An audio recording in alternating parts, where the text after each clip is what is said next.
Goeiedag, ek wil graag 'n kort woordjie met jou deel uit Spreuke 4 vers 23.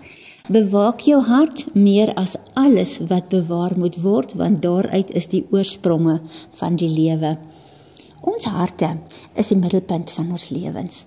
Dit is die oorsprong van alles wat goed is of sleg is, en dit is die stoorkamer van ons emosies, ons gevoelens en die gevolge van alles wat met ons gebeur, het sy goed of sleg word daarin gestoor.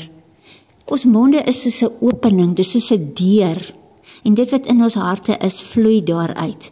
Wie ons is, lê ook in ons harte verskuil. En die oomblik wanneer ons monde oopmaak, kom die mens wie ons is na vore. God is die kenner van harte.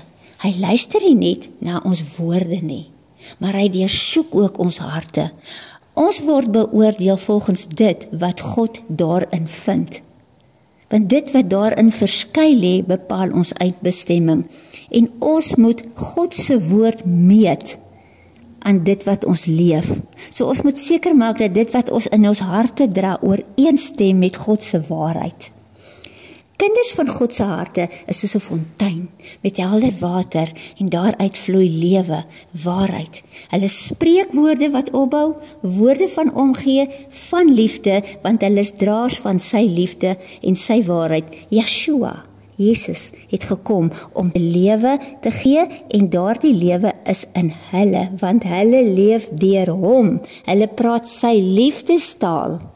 Satan aan die ander hand het gekom om te roof, te moord en te steel. Hy het die wêreld klaar in sy mag, hulle spionne op sy skaakbord.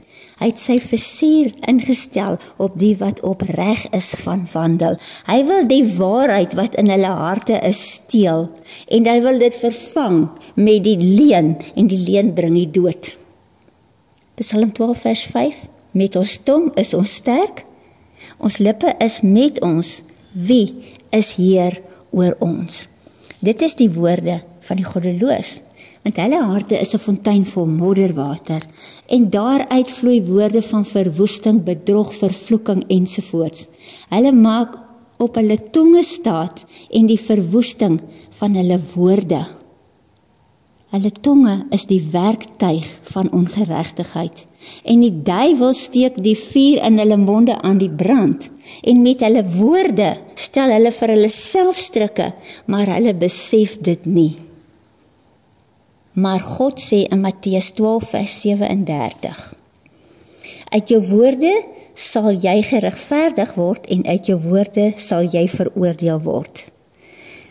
Kind van God, wees op jou hoede.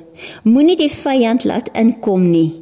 Moenie vir jouself sê, dis net hierdie een keer nie. Satan het net daardie een keer nodig om verwoesting te saai in jou lewe. Net daardie een keer nodig om jou te laat sneeuwel. Want nie almal is sterk genoeg om weg te stap van daardie een keer nie. Kom nie op die pad van die goddelose nie, want hulle pad is duister en hulle weet nie waaroor hulle gaan struikel nie en hulle weet ook nie waar hulle gaan uitkom nie. Die lewe in jou het 'n duur prys gekos. Bewaak dit met meer as alles, meer as ooit. Dankie dat jy geluister het.